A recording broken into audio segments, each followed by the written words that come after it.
Welcome to Bhavat media news.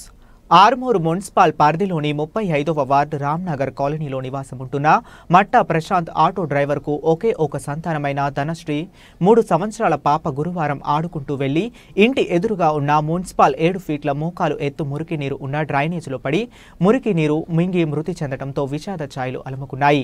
పాప మృతికి municipal అధికారులే కారణం అంటూ ఆగ్రహిస్తున్నారు. గతంలో ఎన్నోసార్లు ఫిర్యాదు చేసినా పట్టించుకోకపోవడంతో పసిపాప మృతి చెందిందని ఆరోపిస్తున్నారు. పాప మృతికి మున్సిపల్ అధికారులే బాధ్యత వహించాలని డిమాండ్ చేశారు.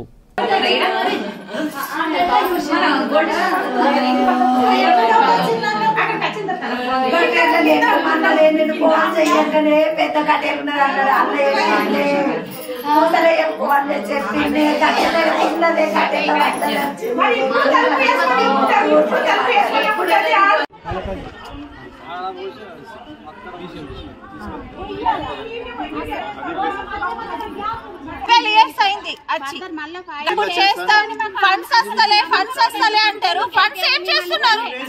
ఇన్నేళ్ల నుంచి ఫండ్స్ ఏం చేస్తున్నారు? పిల్ల పడ్డది, ఇప్పుడు చనిపోయింది. వాళ్ళు ఇస్తారు, ప్రాణం పోయిందేస్తారా? ఇస్తారా? చేస్తారా? రాదు. ఇంత పెద్ద గట్టి వాళ్ళు కూడా పడితే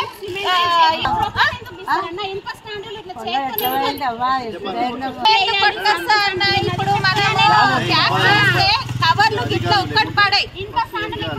ఇంత ఇంత చెత్త వస్తుందమ్మా, ఇంత ఇంత చెత్త వస్తుంది. ఊరంతా చెత్త ఈటే వస్తుంది.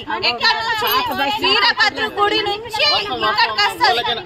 మన పిల్ల పడిపోతే వాళ్ళైనా మంచి పిల్లలైనా ఇతర పిల్లలైనా ఫస్ట్ అన్న ఏం చేయకపోయినా సరే ఈ గట్టే రేపియండి మాకు. ఫస్ట్ ఈ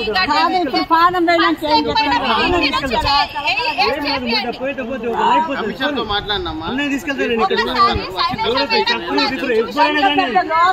మేడం కూడా వచ్చి చూసింది. అప్పుడు ఏం చేపిస్తామన్నారు. అయిపోయి కమిషనర్ మేడం కూడా వచ్చి చూసింది. శైలజ మేడం ఉండే ఆమె కూడా ఏం చేపిస్తా మేడం అన్న అయిపోయి అటే చేస్తా అన్నటోళ్ళు కానీ చేసేటోళ్ళు ఒక్కలేరు.